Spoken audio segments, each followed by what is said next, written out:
Hello anime lovers, one പീസിന്റെ explanation series തുടങ്ങിയിട്ട് നമ്മളിപ്പോൾ എത്തി നിൽക്കുന്നത് വോൾക്കൈ ഐലൻഡ് സാഗയിലാണ്. അതായത് സാഗയുടെ എണ്ണം വെച്ച് നോക്കുമ്പോൾ കൂട്ടത്തിലെ 9ാമത്തെ സാഗ. ഇനി സാഗയിലേക്ക് നോക്കുകയാണെങ്കിൽ ഈ സാഗയിൽ 6 ആർക്കുണ്ട്. പക്ഷെ അതിലെ 3 ആർക്ക് ഫില്ലറാണ്. ബാക്കിയുള്ള 3 ആർക്കാണ് നമുക്ക് ആവശ്യമുള്ളത്. ആ 3 ആർക്ക് മാത്രം നമ്മൾ കണ്ടാൽ മതി. ഈ സാഗ 741ാമത്തെ എപ്പിസോഡിൽ തുടങ്ങിയിട്ട് 889ാമത്തെ എപ്പിസോഡിലാണ് അവസാനിക്കുന്നത്. അതായത് ഫില്ലർ എപ്പിസോഡ് കൂടെ ചേർത്ത് മൊത്തം 143 എപ്പിസോഡ്. ഇതിലെ ഇനി ഫില്ലർ എപ്പിസോഡ്സ് മാറ്റി വെച്ചാൽ മെയിൻ പ്ലോട്ടിലേക്ക് ആവശ്യമായിട്ടുള്ള കാനോൺ എപ്പിസോഡ്സ് മൊത്തം 135. സോ എങ്ങനെ പോയാലും ഈ ഒരു സാഗയുടെ എക്സ്പ്ലനേഷൻ കംപ്ലീറ്റ് ആക്കണമെങ്കിൽ ചുരുങ്ങിയതും ഒരു 10 അല്ലെങ്കിൽ 11 പാർട്ട് വേണ്ടി വരും. ഒരുപാട് ഡീറ്റെയിൽഡ് ആയിട്ട് എക്സ്പ്ലെയിൻ ചെയ്യാനുണ്ടോ എന്ന് ചോദിച്ചാൽ അധികമൊന്നുമില്ല. നമുക്ക് പെട്ടെന്ന് തീർക്കാൻ പറ്റുന്ന ചെറിയ സാഗയാണ്. ഇതിനു മുമ്പ് നമ്മൾ കണ്ട ഡ്രസ്സോസ സാഗയും ഇനി വരാൻ പോകുന്ന വാനോ കൺട്രി സാഗയും വെച്ച് നോക്കുമ്പോൾ ഇത് കമ്പാരിറ്റീവ്ലി ചെറിയൊരു സാഗയാണ്. ഇതിലെ വരാൻ പോകുന്ന ഫസ്റ്റ് ആർക്കിന്റെ പേര് സോ ഐലൻഡ് ആർക്ക്, രണ്ടാമത്തത് വോൾക്കേക്ക് ഐലൻഡ് ആർക്ക്, മൂന്നാമത്തത് റെവറി ആർക്ക് അല്ലെങ്കിൽ ലെവലി ആർക്ക് എന്നും പറയും. ഇനി ഈ സാഗയെ കുറിച്ചൊരു ചെറിയ റിവ്യൂ ഞാൻ പറഞ്ഞുതരാം. ഫസ്റ്റ് ഓഫ് ഓൾ ഇതിൽ അത്ര വലിയ വില്ലൻ ക്യാരക്ടേഴ്സിനൊന്നും കാണിക്കുന്നില്ല. എംബറർ ബിഗ് മോം ഒക്കെ വരുന്നുണ്ട്, പക്ഷെ അത്ര വലിയ വില്ലത്തിലൊന്നും കാണിക്കുന്നില്ല. പിന്നെ ലൂഫിയുടെ കൂടെ പിടിച്ചു നിൽക്കാൻ പറ്റുന്ന ഒരു ക്യാരക്ടർ ഉണ്ട്, പക്ഷെ ഒരു വില്ലനായിട്ട് എനിക്ക് ആ ക്യാരക്ടറിനെ തോന്നിയിട്ടില്ല.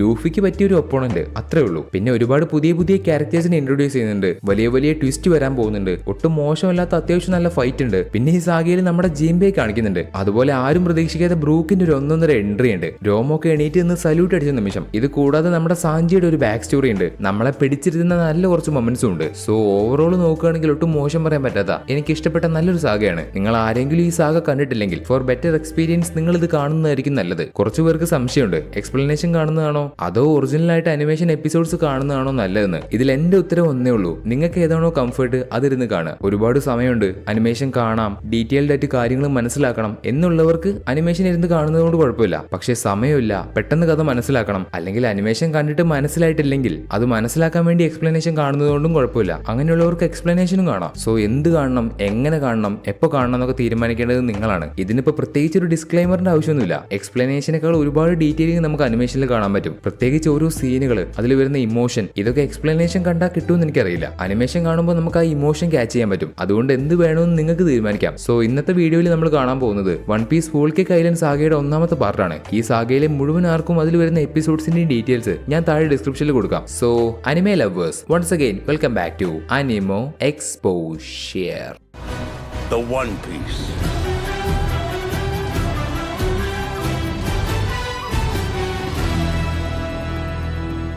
കഴിഞ്ഞ എപ്പിസോഡിൽ ഡ്രസ് റോസയിലുള്ള കാര്യങ്ങളെല്ലാം തീർത്തതിന് ശേഷം നമ്മുടെ ലൂഫിയും സ്ട്രോ ഹാറ്റ്സും അവന്റെ കൂടെയുള്ള കാഞ്ചറോ, കിനിമോൻ, ലോ ഇവർക്കെല്ലാവർക്കും സോ ഐലൻഡിലേക്ക് എത്താൻ വേണ്ടി അവർ ബാർത്തലോമയുടെ കപ്പലിൽ കയറി അവന്റെ സഹായത്തോടെ കടലിൽ എവിടെയോ ഉള്ള സോ ഐലൻഡ് ലക്ഷ്യമാക്കി പോവുകയാണ്. അവർക്ക് ആർക്കും ആ ഐലൻഡ് എവിടെയാണെന്ന് അറിയില്ല. പ്രത്യേകിച്ച് അവരുടെ കൂടെ നാവിഗേഷൻ ചെയ്യാൻ ആരുമില്ല. പക്ഷേ എല്ലാവരുടെയും വീവർ കാർഡ് അവരുടെ കയ്യിലുണ്ട്. അതുകൊണ്ട് മാത്രം അവർക്ക് വളരെ കൃത്യമായിട്ട് സോ ഐലൻഡിലുള്ള സ്ഥലത്തേക്ക് എത്താൻ പറ്റി. അങ്ങനെ നമ്മുടെ ലൂഫിയും സ്ട്രോ ഹാറ്റ്സും അവരുടെ കൂടെയുള്ള ആൾക്കാരും അവസാനം സോ ഐലൻഡിലുള്ള സ്ഥലത്തേക്ക് എത്തി. പക്ഷെ അപ്പോഴാണ് അവരെല്ലാവരും ഒരു വലിയ സത്യം മനസ്സിലാക്കുന്നത്. എന്താണെന്ന് വെച്ചാൽ ഈ സോ ഐലൻഡ് എന്ന് പറയുന്നത് ഒരു ഐലൻഡേ അല്ല, പകരം ഒരു ജയന്റ് ആയിട്ടുള്ള ആനയുടെ പുറത്തുള്ള ഒരു സ്ഥലമാണ്. അതായത് മലയുടെ അത്രയും പൊക്കമുള്ള ഭീകരമായിട്ടുള്ള വലിയൊരു ആന, അതിന്റെ മുതുകത്താണ് ഈ സോ എന്ന് പറയുന്ന സ്ഥലം ഉള്ളത്. എന്നാൽ അത്ര പെട്ടെന്ന് ആർക്കും അവിടേക്ക് വരാൻ കഴിയില്ല. കാരണം ആ ആനയ്ക്ക് ചുറ്റും എപ്പോഴും പുകയുണ്ടാവും. അതുപോലെ എപ്പോഴും അത് നടന്നുകൊണ്ടിരിക്കുകയാണ്. ഒരു സ്ഥലത്തും ഉറച്ചു നിൽക്കാതെ പതിയെ മുന്നോട്ട് നടന്നുകൊണ്ടിരിക്കുക. അപ്പോൾ ഈ സ്ഥലത്ത് ലോക്ക് പോസോ ഇറ്റേണൽ പോസോ വർക്കാവില്ല. അതുപോലെ മാപ്പിൽ ഈ സ്ഥലം കാണിക്കില്ല. ഇതുകൊണ്ടൊക്കെ തന്നെ ഈ ആനയുടെ അടുത്തേക്ക് അത്ര പെട്ടെന്ന് ആർക്കും വരാൻ കഴിയില്ല. ഇനി ആരെങ്കിലും വന്നാൽ തന്നെ സോയുടെ മുകളിലേക്ക് കയറാൻ ഒരുപാട് ബുദ്ധിമുട്ടാണ്. കാരണം അത്രയും പൊക്കമുണ്ട് ആ ആനയ്ക്ക്. ഈ ആനയുടെ പേരാണ് സുനീഷ. സുനീഷയുടെ പുറത്തുള്ള ഈ സോ എന്ന് പറയുന്ന സ്ഥലത്ത് മിങ്ക് ട്രൈബിലുള്ള ജനങ്ങൾ ജീവിക്കുന്നുണ്ട്. അതായത് സുനീഷയുടെ പുറത്ത് വലിയൊരു രാജ്യം തന്നെയുണ്ട്. പക്ഷെ ഒരു സ്ഥലത്തും ഉറച്ചു നിൽക്കാത്തതുകൊണ്ട് അതൊരു ഐലൻഡ് അല്ല. മിങ്ക് ട്രൈബിലെ ജനങ്ങൾ 1000ഓളം വർഷമായി സുനീഷയുടെ പുറത്ത് ജീവിക്കാൻ തുടങ്ങിയിട്ട്. അതായത് സുനീഷയ്ക്ക് 1000 വർഷം പ്രായമുണ്ട്. 1000 വർഷമായിട്ട് സുനീഷ പതിയെ കടലിലൂടെ നടന്നുകൊണ്ടിരിക്കുകയാണ്. ഇപ്പൊ ഈ കാര്യങ്ങൾ അറിയുന്ന സ്ട്രോ ഹാറ്റ്സിനും അവരുടെ കൂടെയുള്ള ആൾക്കാർക്കും അത്ഭുതമാവുന്നുണ്ട്. ശേഷം അവിടേക്ക് വന്ന സ്ട്രോ ഹാറ്റ്സ് സുനീഷയുടെ കൂടെ നിർത്തി വെച്ചിരിക്കുന്ന അവരുടെ കപ്പൽ 1000 തന്നെയെ കണ്ടു. എന്നാൽ അവർ നോക്കുമ്പോൾ കപ്പലിന്റെ അകത്ത് ആരും കാണുന്നില്ല. കാരണം ഇവർക്ക് മുമ്പ് തന്നെ ഇവിടേക്ക് എത്തിയ സ്ട്രോ ഹാറ്റ്സ്, അതായത് സാഞ്ചി, നാമി, ചോപ്പർ, ബ്രൂക്ക്, അവരുടെ കൂടെയുള്ള സീസർ, അവരെല്ലാവരും നേരത്തെ എത്തിയതുകൊണ്ട് സുനീഷയുടെ മുകളിലേക്ക് കയറി. ഇപ്പൊ ഈ കാര്യം മനസ്സിലാക്കുന്ന ലൂഫിയും ടീമും അവരെ കാണാൻ വേണ്ടി പെട്ടെന്ന് തന്നെ സുനീഷയുടെ മുകളിലേക്ക് കയറാൻ തീരുമാനിച്ചു. അപ്പൊ നമ്മുടെ ലൂഫി കിനിമോനോടും കാഞ്ചറോയോടും, അതിരിക്കട്ടെ നിങ്ങളിപ്പോ എന്തിനാ സോയിലേക്ക് വരുന്നേ? അതിന് കിനിമോനും കാഞ്ചറോയും പറയുന്നത്, നിങ്ങൾ ഞങ്ങളെ ഒരുപാട് സഹായിച്ചിട്ടുണ്ട്, എന്നിരുന്നാലും മുഴുവൻ കാര്യങ്ങളും നിങ്ങളോട് ഇപ്പൊ പറയാനായിട്ടില്ല. പക്ഷെ ഞങ്ങൾ ഇവിടേക്ക് വന്നതിന്റെ കാരണം പറയാം. ഞങ്ങളുടെ കൂടെ ഉണ്ടായിരുന്ന റൈസോ എന്ന് പറയുന്ന ഒരു നിഞ്ച ഈ സ്ഥലത്തേക്ക് നേരത്തെ വന്നു. അതുകൊണ്ട് അയാളെ കണ്ടുപിടിക്കാൻ കണ്ടുപിടിക്കാനാണ് ഞങ്ങൾ ഇങ്ങോട്ട് വരുന്നത്. ഇത് കേട്ട സ്ട്രോ ഹാറ്റ്സിനെ അത്ഭുതത്തോടെ ആ നിഞ്ചയെ കാണണമെന്നായി. കാരണം ശരിക്കുള്ള ഒരു നിഞ്ചയെ അവർ ഇതുവരെ കണ്ടിട്ടില്ല. അപ്പൊ സ്ട്രോ ഹാറ്റ്സ് കിനിമോനോട് അയാൾക്ക് ഒരുപാട് ടെക്നിക്സ് അറിയോ, നിന്ന നിപ്പിൽ മാഞ്ഞു പോവോ എന്നിങ്ങനെ നിഞ്ചയെ കുറിച്ച് അറിയാൻ വേണ്ടി അവർ ചോദിക്കുമ്പോൾ തീർച്ചയായിട്ടും ഒരു നിഞ്ചയ്ക്ക് അങ്ങനെയൊക്കെ ചെയ്യാൻ കഴിയും എന്ന് കിനിമോൻ. ശേഷം ഇവർക്കെല്ലാവർക്കും ഇപ്പൊ മുകളിലേക്ക് കയറാൻ കാഞ്ചുറോ അവന്റെ പവർ ഉപയോഗിച്ചിട്ട് ഡ്രാഗനെ വരച്ച് അതിന് ജീവൻ കൊടുത്തു. ആ ഡ്രാഗൻ അവരെ എല്ലാം ചുമന്നുകൊണ്ട് സുനിഷയുടെ മുകളിലേക്ക് കയറാൻ കഴിയും. തുടർന്ന് ലൂഫി അവന്റെ കൂടെയുള്ള ആൾക്കാരും ആ ഡ്രാഗന്റെ പുറത്ത് കയറി പോകുന്നതിന് മുമ്പ് അവരെ ഡ്രസ് റോസയിൽ വെച്ച് സഹായിച്ച് പോരാത്തതിന് അവരെ ഇത്രയും ദൂരം കഷ്ടപ്പെട്ട് കൊണ്ടുവന്നാക്കിയ ലൂഫിയുടെ ബിഗ് ഫാൻ ബാർത്തലോമിയോട് ലൂഫി അവസാനമായിട്ട് എന്നെ സഹായിച്ചതിന് നന്ദി, ഇത്രയും ദൂരം കൊണ്ടുവന്നാക്കിയതിന് നന്ദി, നിന്നെ ഞാൻ ഒരിക്കലും മറക്കില്ല. അപ്പൊ ബാർത്തലോമിയോക്കാവട്ടെ ലൂഫിയുടെ അടുത്ത് ആ ഒരു വാക്ക് കേട്ടാൽ മതി അവൻ ഒരുപാട് സന്തോഷമായി. ഇതിനുശേഷം ബാർത്തലോമിയോ അവന്റെ വഴിക്ക് പോകുന്നു. ലൂഫിയും മറ്റുള്ളവരും കാഞ്ചുറോ ഉണ്ടാക്കിയ ഡ്രാഗന്റെ പുറത്ത് കയറി സുനീഷയുടെ മുകളിലേക്ക് പതിയെ പതിയെ കയറി പോകുന്നു. കാരണം അത്രയും ആൾക്കാരെ കൊണ്ട് ആ ഡ്രാഗനെ പെട്ടെന്ന് പിടിച്ച് കയറാൻ കഴിയുന്നില്ല. എന്നിരുന്നാലും അതിനെ കൊണ്ട് കഴിയുന്നത് പോലെ അത് മുകളിലേക്ക് കയറി പോവാണ്. അപ്പൊ അങ്ങനെ അവര് മുകളിലേക്ക് പതിയെ പതിയെ കയറി പോകുമ്പോൾ പെട്ടെന്ന് ആരും പ്രതീക്ഷിക്കാതെ മേലെ നിന്നൊരു ചെറിയ കുരങ്ങൻ കിനിമോന്റെയും കാഞ്ചുറോയുടെയും ദേഹത്ത് വന്ന് വീഴുന്നു. അതോടെ രണ്ടുപേരും ആ കുരങ്ങന്റെ ഒപ്പം ആ ഡ്രാഗന്റെ പുറത്ത് നിന്ന് താഴേക്ക് വീണു. പക്ഷെ താഴേക്ക് വീണ അവർക്ക് പ്രത്യേകിച്ചൊന്നും സംഭവിച്ചില്ല. നിങ്ങൾ എല്ലാവരും മുകളിലേക്ക് കയറി പോയിക്കോ, ഞങ്ങൾ പതിയെ വന്നോളാം എന്ന് താഴേക്ക് വീണ കാഞ്ചുറോയും കിനിമോനും സ്ട്രോ ഹാറ്റ്സിനോട് വിളിച്ചു പറഞ്ഞു. അതുകൊണ്ട് സ്ട്രോ ഹാറ്റ്സും അവരുടെ കൂടെയുള്ള ലോയും ആ ഡ്രാഗന്റെ സഹായത്തോടെ മുകളിലേക്ക് പതിയെ കയറി പോകുന്നു. ഡ്രസ് റോസയിലെ ഫൈറ്റ് കഴിഞ്ഞ് ഇവരെ 7 ദിവസത്തിന് ശേഷമാണ് ഇവിടേക്ക് എത്തിയത്. അങ്ങനെ ഇവരെല്ലാവരും സോയിലേക്ക് കയറിക്കൊണ്ടിരിക്കുന്ന ഈ ഒരു സമയത്ത് ന്യൂ വേൾഡിന്റെ മറ്റൊരു ഭാഗത്ത് ഒരുത്തൻ വൈറ്റ് ബിയറിന്റെ മകനാണെന്ന് പറഞ്ഞ് നടക്കുന്നു. അവന്റെ പേര് എഡ്വേർഡ് വീവിൽ. പുള്ളിക്കാരൻ 7 വാർലോഡ്സിലെ ഒരു വാർലോഡും കൂടെയാണ്. താൻ വൈറ്റ് ബിയറിന്റെ സ്വന്തം മകനാണെന്ന് എല്ലാവരോടും പറയുമ്പോൾ, പ്രത്യേകിച്ച് വൈറ്റ് ബിയറിന്റെ ക്രൂവിൽ ഉണ്ടായിരുന്ന ആൾക്കാരോട് പറയുമ്പോൾ, അതായത് വൈറ്റ് ബിയർഡ് മരിച്ചതിന് ശേഷം അദ്ദേഹത്തിന്റെ ക്രൂവിൽ ഉണ്ടായിരുന്ന ആൾക്കാർ മുഴുവൻ സെപ്പറേറ്റ് ആയി പോയി. അവരോട് വീവിൽ ചെന്ന് താൻ വൈറ്റ് ബിയറിന്റെ മകനാണെന്ന് പറയുമ്പോൾ അവരാരും വിശ്വസിക്കുന്നില്ല. നീ വൈറ്റ് ബിയറിന്റെ മകനൊന്നുമല്ല, അദ്ദേഹത്തിന്റെ ക്രൂവിൽ ഉണ്ടായിരുന്ന ഞങ്ങളാണ് അദ്ദേഹത്തിന്റെ ശരിക്കുള്ള മക്കൾ എന്ന്. അവർ വീവിലിന്റെ മകനല്ല എന്ന് പറയുന്നു. അത് കേട്ട് ദേഷ്യം വരുന്ന വീവിലാവട്ടെ എല്ലാവരെയും അറ്റാക്ക് ചെയ്ത് തോൽപ്പിച്ചു. വൈറ്റ് ബിയറിന്റെ ക്രൂവിൽ ഉണ്ടായിരുന്ന 16ഓളം ക്യാപ്റ്റൻസിനെ താൻ വൈറ്റ് ബിയറിന്റെ മകനല്ല എന്ന് പറയുമ്പോൾ ദേഷ്യം കാരണം വീവിൽ എല്ലാവരെയും അറ്റാക്ക് ചെയ്ത് തോൽപ്പിച്ചു. അവനൊരു വാർലോഡ് ആയതുകൊണ്ട് നേവിക്കും ഇതിൽ ഇടപെടാൻ പറ്റില്ല. വീവിൽ എല്ലാവരെയും അറ്റാക്ക് ചെയ്യുന്നതിന്റെ കൂട്ടത്തില് സാധാ ജനങ്ങൾക്ക് ഒരുപാട് പ്രശ്നങ്ങൾ സംഭവിക്കുന്നുണ്ട്. അവൻ ചെയ്തു കൂട്ടുന്ന വിവരങ്ങൾ മറൈൻ ഹെഡ്ക്വാർട്ടേഴ്സിലിരിക്കുന്ന കിസാറു അറിയുന്നുണ്ട്. പക്ഷേ വേൾഡ് ഗവൺമെന്റിന്റെ ഭാഗമായിട്ടുള്ള വാർലോഡ്സിനെ അവർക്കൊന്നും ചെയ്യാൻ കഴിയില്ലല്ലോ. അതുകൊണ്ട് കിസാറു പ്രത്യേകിച്ചൊന്നും ചെയ്യുന്നില്ല. വീവിൽ ശരിക്കും വൈറ്റ് ബിയറിന്റെ മകനാണെന്ന് ആർക്കും വിശ്വാസമില്ല. പക്ഷേ അവന്റെ ഈ ഒരു പ്രായത്തിൽ ചെയ്തു കൂട്ടുന്ന കാര്യങ്ങളൊക്കെ പണ്ട് വൈറ്റ് ബിയർഡ് തന്റെ ആ പ്രായത്തിലും ചെയ്തിരുന്നു. അതായത് വീവിലിന്റെ ഇതേ പ്രായത്തില് വൈറ്റ് ബിയർഡും അങ്ങനെയായിരുന്നു. ഇത് മാത്രമാണ് അവർക്കിടയിൽ കാണാൻ പറ്റുന്ന ഒരു ബന്ധം. അല്ലാതെ രണ്ടുപേരെയും കാണാൻ ഒരുപോലെയൊന്നുമില്ല. വീവിലിന്റെ അമ്മയാണ് അവൻ വൈറ്റ് ബിയറിന്റെ മകനാണെന്ന് പറഞ്ഞ് പഠിപ്പിച്ചത്. നീ വൈറ്റ് ബിയറിന്റെ സ്വന്തം മകനാണ് മോനെ, അതുകൊണ്ട് വൈറ്റ് ബിയറിന്റെ സ്വത്ത് മുഴുവൻ നിനക്കുള്ളതാണ്. അത് എത്രയും പെട്ടെന്ന് നമുക്ക് കണ്ടുപിടിക്കണം. അതുപോലെ നിന്റെ അച്ഛന്റെ ക്രൂവിൽ നിന്ന് പിരിഞ്ഞു പോയ ആൾക്കാരെ നമ്മൾ എത്രയും പെട്ടെന്ന് കണ്ടുപിടിക്കണം. പ്രത്യേകിച്ച് മാർക്കോ ദ ഫീനിക്സ്, അവരെ എല്ലാവരെയും നീ കണ്ടുപിടിച്ച് ചേർത്ത് നിന്റെ അച്ഛന്റെ ഇതുപോലെ ഒരു വലിയ പൈററ്റ് ക്രൂ ആരംഭിക്കണം. സോ താൻ വൈറ്റ് ബിയറിന്റെ മകനാണെന്ന് അവനെ പറഞ്ഞ് പഠിപ്പിക്കുന്നത് അവന്റെ അമ്മയാണ്. അവരുടെ പേര് ബക്കിൻഗം സ്റ്റൂസി. ഇവര് വൈറ്റ് ബിയറിന്റെ ഭാര്യയാണെന്ന് ആർക്കും അറിയില്ല. എന്തിന് വൈറ്റ് ബിയറിന്റെ ക്രൂവിലുണ്ടായിരുന്ന ആൾക്കാർക്ക് പോലും അറിയില്ല. ഇവര് ശരിക്കും വൈറ്റ് ബിയറിന്റെ ഭാര്യയും മകനാണോ അതോ കള്ളം പറയാണോ എന്ന് ആർക്കും അറിയില്ല. ഇപ്പൊ അവര് വീവിലിനോട് നീ വൈറ്റ് ബിയറിന്റെ സ്വത്ത് മുഴുവൻ, അതായത് അവന്റെ അച്ഛന്റെ സ്വത്ത് മുഴുവൻ, സ്വന്തം അച്ഛനാണോന്ന് അറിയില്ല എന്നാലും അദ്ദേഹത്തിന്റെ സ്വത്ത് മുഴുവൻ കണ്ടുപിടിക്കണമെന്ന് പറയുമ്പോൾ വീവിലിനാവട്ടെ അവൻ അതൊന്നും വേണ്ട. അവൻ ആദ്യം അവന്റെ അച്ഛനെ ചതിച്ചു വന്ന ബ്ലാക്ക് ബിയറിനോട് പ്രതികാരം ചെയ്യണമെന്നാണ്. പക്ഷെ അവന്റെ അമ്മ സ്റ്റൂസി അതിന് സമ്മതിക്കുന്നില്ല. കാരണം ബ്ലാക്ക് ബിയറിന്റെ അടുത്തേക്ക് അവൻ ഇപ്പൊ പറഞ്ഞു വിട്ട അവൻ വൈറ്റ് ബിയറിന്റെ മകനാണെന്ന് പറയേണ്ട താമസേ ഉള്ളൂ. ബ്ലാക്ക് ബിയർഡ് അവനെ വലിച്ചെടുത്ത് കീറും. അതുകൊണ്ട് മിസ് സ്റ്റൂസി മോനെ, തൽക്കാലം നമുക്ക് പ്രതികാരം മാറ്റിവെച്ച് കുറച്ച് പണം ഉണ്ടാക്കേണ്ട വഴി നോക്കാം, എന്നിട്ട് പ്രതികാരം ചെയ്യാം എന്ന് പറഞ്ഞ് അവർ വൈറ്റ് ബിയറിന്റെ ട്രഷർ അദ്ദേഹത്തിന്റെ അവസാന കാലത്തെ സ്വത്ത് മുഴുവൻ കണ്ടുപിടിക്കാൻ വേണ്ടി പോകുന്നു. മറൈൻഫോർഡിലെ യുദ്ധത്തിന് ശേഷം വാർലോഡായിട്ട് മാറിയ ബഗ്ഗി ഇപ്പൊ എല്ലാവർക്കും വെപ്പൺസ് എത്തിച്ചു കൊടുക്കുന്ന ഒരു പുതിയ ജോലിയാണ് ചെയ്യുന്നത്. മുമ്പ് ബഗ്ഗിയേക്കാൾ ഒരുപാട് വെപ്പൺസ് കൊടുത്തുകൊണ്ടിരുന്നത് ഡോഫ്ലമിംഗോയാണ്. പക്ഷെ ഇപ്പൊ ഡോഫ്ലമിംഗോ തോറ്റുപോയത് കാരണം എല്ലാ വെപ്പൺ ഡീലിംഗും ബഗ്ഗിയുടെ അടുത്തേക്ക് വന്നു. ഡോഫ്ലമിംഗോ കൊടുത്തുകൊണ്ടിരുന്ന വെപ്പൺസ് മുഴുവൻ ഇപ്പൊ ബഗ്ഗിയാണ് സെല് ചെയ്തുകൊണ്ടിരിക്കുന്നത്. ബഗ്ഗി ഒരു വാർലോഡ് ആയതുകൊണ്ടും വേൾഡ് ഗവൺമെന്റ് ഇതിൽ ഇടപെടാൻ പറ്റില്ല. അതുകൊണ്ട് ബഗ്ഗിക്ക് ഒരു പ്രശ്നമില്ലാതെ വെപ്പൺസ് ഡീൽ ചെയ്യാൻ പറ്റും. ഇപ്പൊ മറ്റൊരു ഭാഗത്ത് ഡോഫ്ലമിംഗോയുടെ വെപ്പൺസ് മുഴുവൻ മറൈൻസിന് പോലും കിട്ടാതെ അത് ഡ്രസ്സോസിൽ നിന്ന് എടുത്തുകൊണ്ട് വന്ന റവല്യൂഷണറി ആർമിയിലെ ആൾക്കാർ തിരിച്ച് അവരുടെ റവല്യൂഷണറി ആർമിയിലെ ഹെഡ്ക്വാർട്ടേഴ്സിലേക്ക് തന്നെ എത്തി. ആ സമയത്ത് ഡ്രസ്സോസിൽ സംഭവിച്ച കാര്യങ്ങളെല്ലാം കോവാല ഡ്രാഗനോട് പറഞ്ഞു കൊടുക്കുമ്പോൾ, പ്രത്യേകിച്ച് ലൂഫിയുടെ കാര്യങ്ങൾ പറഞ്ഞു കൊടുക്കുമ്പോൾ ഡ്രാഗൻ അതൊന്നും വലുതായിട്ട് കേൾക്കാൻ താല്പര്യമില്ല. അപ്പോഴും ഡ്രാഗൻ ചോദിക്കുന്നത് റോബിനെ കുറിച്ചാണ്. റോബിൻ എങ്ങനെയുണ്ട്, റോബിന് സുഖമല്ലേ? ഡ്രാഗൻ ലൂഫിയെ കുറിച്ച് ചോദിക്കുന്നേ ഇല്ല. കോവാല ലൂഫിയെ കുറിച്ച് ഡ്രാഗനോട് പറയുമ്പോൾ അവനെ കുറിച്ചുള്ള കാര്യങ്ങളൊക്കെ ഞാൻ നേരത്തെ അറിഞ്ഞു എന്ന് ലൂഫിയെ കുറിച്ച് ഒട്ടും സംസാരിക്കുന്നേ ഇല്ല. ശേഷം ഡ്രാഗൻ ലോകത്ത് മുഴുവനുള്ള റവല്യൂഷണറി ആർമിയിലെ ലീഡേഴ്സിനെ എത്രയും പെട്ടെന്ന് വിളിച്ചു വരുത്താൻ പറയുന്നു. കാരണം എന്തോ ഒരു വലിയ പദ്ധതി ഡ്രാഗൻ നടത്താൻ പോവാണ്. ഈ സമയത്ത് സാബോയുടെ കൂടെ തോറ്റുപോയ ജീസസ് ബർഗസ് അവന്റെ കൂടെയുള്ള ആൾക്കാരെ വിളിച്ച് എത്രയും പെട്ടെന്ന് വിവരക്കാർഡ് ഉപയോഗിച്ച് അവനെ കണ്ടുപിടിക്കാൻ പറയുന്നു. കാരണം അവൻ ഇപ്പൊ നിൽക്കുന്നത് ലോകത്തിൽ ആർക്കും തന്നെ അറിയാത്ത റവല്യൂഷണറി ആർമിയുടെ ഹെഡ്ക്വാർട്ടേഴ്സിലാണ്. റവല്യൂഷണറി ആർമിയുടെ ഏറ്റവും വലിയ ഹെഡ്ക്വാർട്ടേഴ്സ് ആണത്. ആ സ്ഥലം എവിടെയാണെന്ന് ലോകത്തിലെ ആർക്കും തന്നെ അറിയില്ല. പക്ഷെ ബേർജസ് അവിടേക്ക് എത്തിച്ചേർന്നു. അവൻ എങ്ങനെയാണ് അവിടേക്ക് വന്നതെന്ന് വെച്ചാൽ, നേരത്തെ റവല്യൂഷണറി ആർമിയിലെ ആൾക്കാർ ഡ്രസ് ഹൗസിൽ നിന്ന് വെപ്പൺസ് എടുത്ത് കപ്പലിലൂടെ ഇവിടേക്ക് വന്ന സമയത്ത് അവരുടെ കപ്പലിൽ അവനുണ്ടായിരുന്നു. ഇങ്ങനെയാണ് ബേർജസ് റവല്യൂഷണറി ആർമിയുടെ ഹെഡ്ക്വാർട്ടേഴ്സ് ഇരിക്കുന്ന സ്ഥലം കണ്ടുപിടിച്ചത്. സോ ഇത്രയും കാലം സീക്രട്ട് ആയിരുന്ന അവരുടെ ഹെഡ്ക്വാർട്ടേഴ്സ് ഇരിക്കുന്ന സ്ഥലം ഇപ്പൊ എല്ലാ എല്ലാവരും എവിടെയാണെന്ന് അറിയാൻ പോവാണ്. ഇവിടെ ഇപ്പൊ നമ്മുടെ ലൂഫിയും മറ്റുള്ളവരും സുനീഷയുടെ മുകളിലേക്ക് പതിയെ കയറി വന്നുകൊണ്ടിരിക്കുകയാണ്. അത്രയും ആൾക്കാരെ ചുമന്നുകൊണ്ട് ആ ഡ്രാഗന് പെട്ടെന്ന് മുകളിലേക്ക് വരാൻ കഴിയുന്നില്ല. അതുകൊണ്ട് പതിയെ സമയമെടുത്ത് അവസാനം എങ്ങനെയൊക്കെയോ ആ ഡ്രാഗൻ അവരെയും കൊണ്ട് മുകളിലേക്ക് എത്തി. അങ്ങനെ സ്ട്രോ ഹാർട്സ് എല്ലാവരും അവസാനം സുനീഷയുടെ മുകളിലേക്ക് വന്നു. ആ സമയത്ത് അവരെ കൊണ്ടുവന്ന ഡ്രാഗൻ ആവട്ടെ കൊടുത്ത ജോലി കൃത്യമായിട്ട് ചെയ്തതുകൊണ്ട്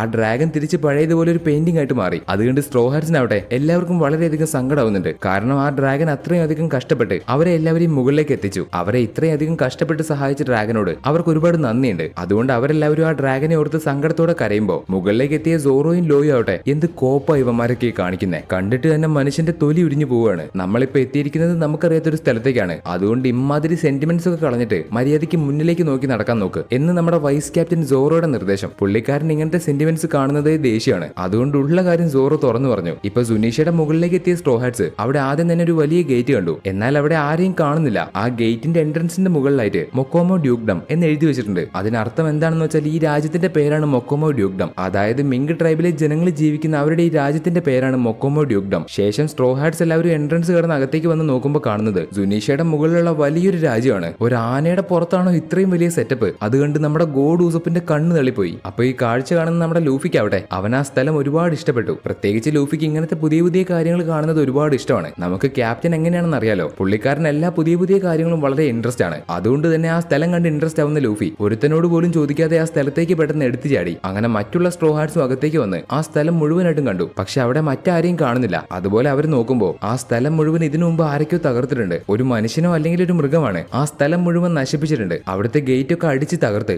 ആരൊക്കെയോ ചേർന്ന് ആ സ്ഥലം മുഴുവൻ അടിച്ച് നശിപ്പിച്ചു. ഇത്ര മാത്രമേ അവിടേക്ക് വരുന്ന സ്ട്രോ ഹാർട്സ് നോക്കുമ്പോൾ കാണുന്നത്. അങ്ങനെ അവരെല്ലാവരും ആ സ്ഥലം മുഴുവൻ കണ്ടുകൊണ്ട് മുന്നിലേക്ക് നടന്നു വരുമ്പോൾ പെട്ടെന്ന് എവിടെ നിന്നോ വരുന്നൊരു ജീവി നമ്മുടെ സ്ട്രോ ഹാർട്സിനെ അറ്റാക്ക് ചെയ്യുന്നു. ഇവരാണ് സുനീഷയുടെ മുകളിലുള്ള മൊക്കോമോ ഡ്യൂക്ഡം എന്ന് പറയുന്ന രാജ്യത്ത് ജീവിച്ചു വരുന്ന മിങ്ക് ട്രൈബിലെ ജനങ്ങൾ. ഇപ്പൊ സ്ട്രോ ഹാർട്സിനെ അറ്റാക്ക് ചെയ്യുന്ന മിങ്കിന്റെ പേരാണ് ക്യാരറ്റ്. അവരെ ഉപദ്രവിക്കാൻ വന്ന ആൾക്കാരാണെന്ന് വിചാരിച്ചിട്ടാണ് അവൾ സ്ട്രോ ഹാർട്സിനെ അറ്റാക്ക് ചെയ്യുന്നത്. എന്നാൽ ആ സമയത്ത് അവിടേക്ക് വരുന്ന വാണ്ട എന്ന് പറയുന്ന മറ്റൊരു മിങ്ക് സ്ട്രോ ഹാർട്സിനെ അറ്റാക്ക് ചെയ്യാൻ നിൽക്കുന്ന അവളെ തടഞ്ഞു. ഈ മൊക്കോമോ ഡ്യൂക്ഡം എന്ന് പറയുന്ന ഈ രാജ്യത്ത് വെയിൽ ഫോറസ്റ്റ് എന്ന് പറയുന്ന ഒരു സ്ഥലമുണ്ട്. മറ്റ് സ്ട്രോ ഹാർട്സിന് മുമ്പ് അവിടേക്ക് ചാടി ഇറങ്ങിയ നമ്മുടെ ലൂഫി ഈ വെയിൽ ഫോറസ്റ്റ് എന്ന് പറയുന്ന സ്ഥലത്തേക്കാണ് പോയത്. പക്ഷെ അവിടെ ആ സ്ഥലം പ്രൊട്ടക്ട് ചെയ്യുന്ന ഗാർഡിയൻസ് എന്ന് പറയുന്ന മിങ്കുകളുണ്ട്. അവിടേക്ക് എത്തിയ ലൂഫിയെ കാണുന്ന ഗാർഡിയൻസ് ലൂഫി അവരെ ഉപദ്രവിക്കാൻ വന്നാണെന്ന് വിചാരിച്ച് അവരും ലൂഫിയെ പെട്ടെന്ന് അറ്റാക്ക് ചെയ്യുന്നു. വെറുതെ കയറി ചൊറിയാൻ വന്ന നമ്മുടെ ലൂഫി ഒട്ടും മോശമൊന്നുമല്ല. ലൂഫി തിരിച്ചും അവരെ അറ്റാക്ക് ചെയ്യുന്നു. അവർക്കിടയിൽ ഫൈറ്റ് നടക്കുന്നുണ്ടെന്ന് മനസ്സിലാക്കുന്ന വാണ്ടയാവട്ടെ അവളുടെ അടുത്തുള്ള മറ്റുള്ള സ്ട്രോ ഹാർട്സിനോട് നിങ്ങൾക്കിപ്പോ കാര്യങ്ങൾ പറഞ്ഞ് മനസ്സിലാക്കി തരാൻ എനിക്ക് സമയമില്ല. അതുകൊണ്ട് ഇവിടെ നിന്ന് ആദ്യം നിങ്ങൾ വലത് തിരിഞ്ഞ് റൈറ്റ് ഡ്രം ഫോറസ്റ്റിലേക്ക് പോകണം. അവിടുന്ന് പിന്നെ ഇടത്തേക്ക് തിരിഞ്ഞ് പോവുകയാണെങ്കിൽ നിങ്ങൾ റൈറ്റ് ഫ്ലാഗ് ഫോറസ്റ്റിലേക്ക് എത്തും. അതുകൊണ്ട് ഞാൻ വരുന്നത് വരെ എനിക്ക് വേണ്ടി റൈറ്റ് ഫ്ലാഗ് ഫോറസ്റ്റിൽ കാത്തിരിക്കുക എന്ന് പറഞ്ഞ് വാണ്ട റാബിറ്റിനെയും കൂട്ടി ലൂഫിയുടെ കൂടെ ഫൈറ്റ് ചെയ്തുകൊണ്ടിരിക്കുന്ന ഗാർഡിയൻസിനെ തടയാൻ വേണ്ടി എത്രയും പെട്ടെന്ന് വെയിൽ ഫോറസ്റ്റിലേക്ക് പോകുന്നു. ഇപ്പൊ വാണ്ട പറഞ്ഞത് കേൾക്കുന്ന സ്ട്രോ ഹാർട്സിനാവട്ടെ അവൾ പറഞ്ഞത് വിശ്വസിക്കണോ വേണ്ടിയൊന്നും മനസ്സിലാവുന്നില്ല.